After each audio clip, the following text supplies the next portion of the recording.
মাত্র 5 ম্যাচ খেলেই ILT20 লিগে সবাইকে ছাড়িয়ে গেছেন মুস্তাফিজুর রহমান, যেখানে তার চেয়ে বেশি ম্যাচ খেলার সুযোগ পেয়েও পিছিয়ে আছেন স্যাম কারেন, ডেভিড উইলির মতো তারকারা।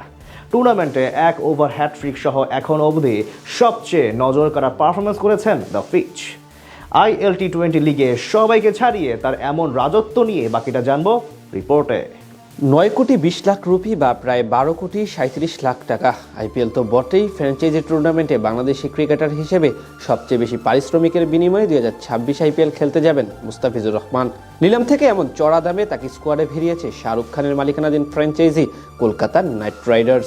এখান থেকে বোঝা যায় বর্তমানে ক্রিকেট দুনিয়ায় কতটা সমীহের চোখে বিবেচনা করা হয় দ্য ফিজের নাম। এর প্রমাণ অবশ্য দিয়ে যাচ্ছেন চলমান ILT20 লিগে।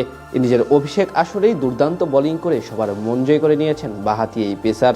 এমনকি দুবাই ক্যাপিটালসের জার্সি গায়ে মাত্র 5 ম্যাচ খেলে ছাড়িয়ে গেছেন টুর্নামেন্টের সব সেরা সেরা বোলারদের। ওভার প্রতি রান খরচ বা বোলিং গড় এসবের দিক থেকেও ফিজ আছেন শীর্ষদের কাতারে।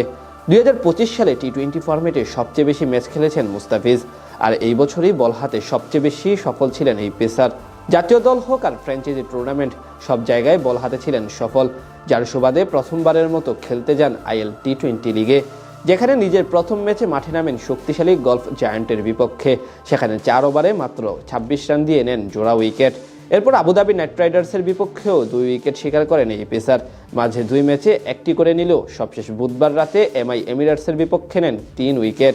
এতেই তিনি এখন চলে এসেছেন টুর্নামেন্টের শীর্ষ তালিকার উপরের দিকে। আসলে এখন অবধি 6 ম্যাচে 12 উইকেট নিয়ে সেরা উইকেট সংগ্রাহক তালিকার শীর্ষে আছেন ফিজের সতীর্থ ওয়াকার সালাম খেল।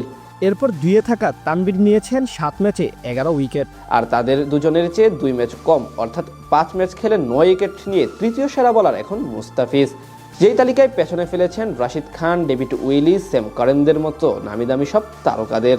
এছাড়া কমপক্ষে 18 ওভার বল করেছেন এমন বোলারদের মধ্যে দ্বিতীয় সর্বোত্তম বোলিং গড় ফিজের দখলে। একইভাবে এই পরিসংখ্যানে পেসারদের মধ্যে সবচেয়ে ভালো বোলিং স্ট্রাইক রেট কাটার মাস্টারের। এখান থেকে পরিষ্কার কতটা অসাধারণ বল করছেন মুস্তাফিজ। এমনকি গত ম্যাচে শক্তিশালী MI এমিরেটসের সাথে ডেথ ওভারে বল করতে এসে দলকে উপহার দেন একটি ওভার হ্যাটট্রিকের। এমন নজরকাড়া পারফরমেন্সের কারণেই তিনি এখন সবাইকে ছাড়িয়ে শীর্ষ 3-এ, এমনকি সবার নয়নের মধ্যমণিও বনে গেছেন দ্য কাটার মাস্টার। শুধু পরিসংখ্যান নয়, মুস্তাফিজের বোলিংয়ের মাঝে আছে এক ধরনের শিল্প।